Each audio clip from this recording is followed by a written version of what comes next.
আসসালামু আলাইকুম।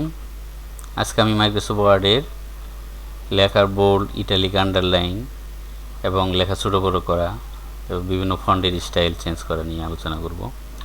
যেমন আমার ডকুমেন্টে একটা লেখা আছে, আমি কন্টেন্ট ক্রিয়েটর। এখানে কন্টেন্ট লেখাটা সিলেক্ট করলাম, সিলেক্ট করে বোল্ডে ক্লিক করলে একটু মোটা হয়ে গেছে, আপনি খেয়াল করেন।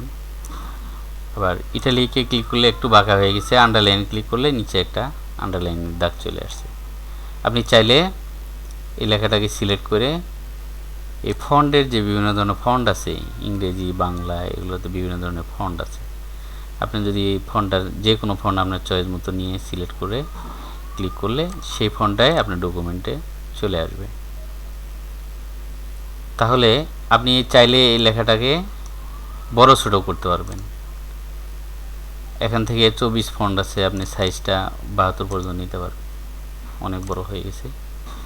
আপনি ইচ্ছা মতো আপনি ফন্ট সাইজটা ছোটো বড়ো করতে পারবেন, অথবা সিলেক্ট করার পরে কিবোর্ড থেকে এই থার্ড ব্র্যাকেট স্টার্ট যেটা সেটা চাপলে ছোটো হবে, আর যেটা এন্ড মানে থার্ড ব্র্যাকেট শেড যেটা সেটা চাপলে বড় হবে। অবশ্যই কন্ট্রোল ধরে চাপতে হবে।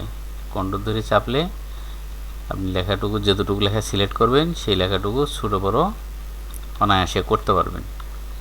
আপনি লেখার মাঝখানে স্ট্রাইক থ্রো দিতে পারবেন, মানে মাঝখানে একটা দাগ চলে আসবে।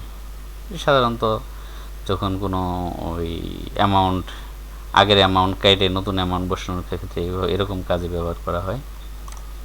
আরেকটা কাজ আছে, যেমন আমরা গাণিতিক সূত্র লেখার সময় আমরা যে কাজ ব্যবহার করি, যেমন এ লিখলাম স্কোয়ার, এটাকে উপরে পাওয়ারে নিয়ে যাব। তাহলে এই টুটাকে সিলেক্ট করে আমরা যদি স্কোয়ার এই সুপার স্ক্রিপ্টে ক্লিক করি, এটাকে বলা হয় সুপার স্ক্রিপ্ট, তাহলে এটা পাওয়ার হয়ে উপরের দিকে চলে গেছে।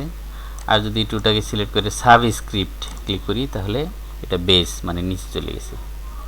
আজকে এই পর্যন্তই। আসসালামু আলাইকুম। পরের ভিডিও দেখার জন্য আমন্ত্রণ রইল এবং অবশ্যই চ্যানেলটি সাবস্ক্রাইব করুন।